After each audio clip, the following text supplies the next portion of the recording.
ஸ்ரீ குருப்யோ நமஹ. தெய்வத்தின் குரல் மூன்றாம் பகுதி 68வது தலைப்பு.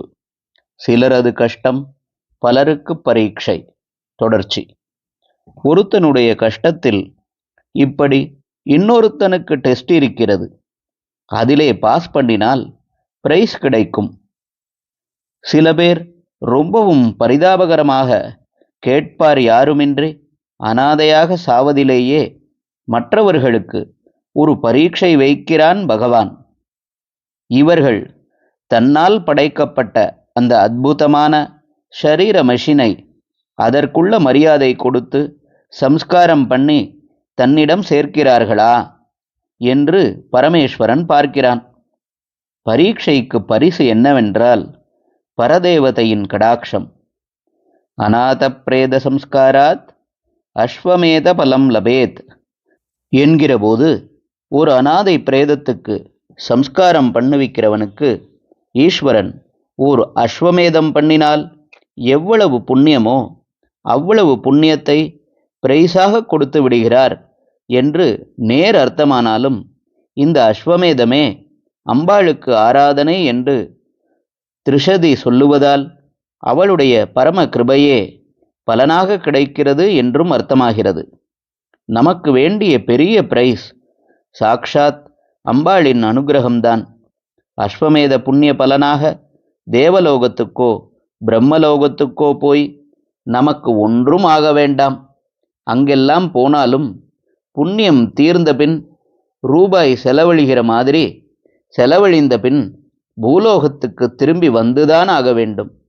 ஆனால் அம்பாளின் சரணாரவிந்தங்களுக்கு போனோமானால் திரும்பவே வேண்டாம். நித்யானந்தம் என்ற சாஸ்வத சௌக்கியம் அதுதான். அந்த அம்பாள் எப்படி இருக்கிறாள்? திரிஷதி வாக்கியப்படி ஹயமேத சமர்ச்சிதாவாக இருக்கிறாள். அதாவது அஸ்வமேதம் செய்தால் அதையே தனக்கு பெரிய ஆராதனையாக எடுத்துக்கொண்டு அனுகிரகம் பண்ணுகிறவளாக இருக்கிறாள். நமக்குத்தான் சுலபமான அஸ்வமேதமாக அநாத பிரேத சம்ஸ்காரம் இருக்கிறதே.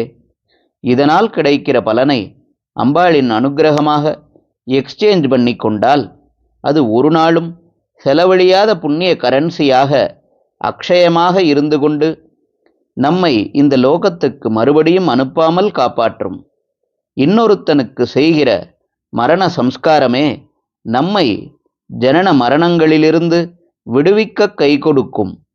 ஆனதால் அநாத பிரேத சம்ஸ்காரத்தில் நாம் அலட்சியமாக இருக்கிறோம் என்றால் நாம் அஷடு என்று அர்த்தம்.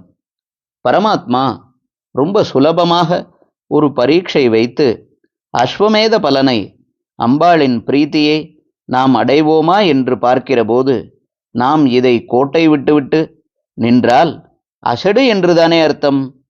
ஆகையால் எந்த ஜாதியானாலும் அநாதை பிரேதங்களை பற்றி நமக்கு தெரிய வந்தால் இந்த கைங்கரியம் நமக்கு கிடைத்ததே என்று அதற்குரிய சம்ஸ்காரத்தை பண்ணிவித்து ஒரு பெரிய அஸ்வமேத யாக பலனை அடையும் சந்தர்ப்பத்தை பிரயோஜனப்படுத்தி கொள்ள வேண்டும். இனிமேல் ஒரு ஹிந்து பிரேதத்தை ராஜாங்க சேவகர்கள் ஒரு சடங்கும் இல்லாமல் புதைத்தார்கள் என்ற அபக்யாதி நமக்கு இருக்கக்கூடாது. செத்துப்போன உடம்புக்கு என்ன முக்கியம் என்றில்லாமல் இந்த சம்ஸ்காரமே எல்லா பரோபகாரத்துக்கும் அஸ்திவாரம் என்ற உணர்வோடு இதிலே அக்கறை காட்ட வேண்டும். ஹயமேத சமர்ச்சிதா என்று திரிஷதியில் அம்பாளுக்கு பெயர் இருப்பது போல் சகசிரநாமத்தில் வர்ணாசிரம விதாயினி என்று ஒரு பெயர் இருக்கிறது. இதன்படி அந்தந்த ஜீவனின் குலதர்மப்படி அதன் ஷரீரம் சம்ஸ்காரமாகும்படி செய்தாலே அம்பாளின் பிரீத்திக்கு பாத்திரமாவோம். ஸ்ரீமாதாவின் கிருபையால் அவளுடைய குழந்தைகளான எல்லா ஜாதி வர்ண குல ஆசிரமங்களைச் சேர்ந்த ஜீவகோடிகள் எல்லோருக்கும் பரஸ்பரம் உண்மையான சகோதர மனப்பான்மை ஏற்பட்டு அதன் மூலம் உலகத்தில் அன்பும் பொருளும் அருளும் குறையாது வளர வேண்டும். ஹரஹர சங்கர, ஜெய ஜெய சங்கர. தெய்வத்தின் குரல் மேலும் ஒலிக்கும்.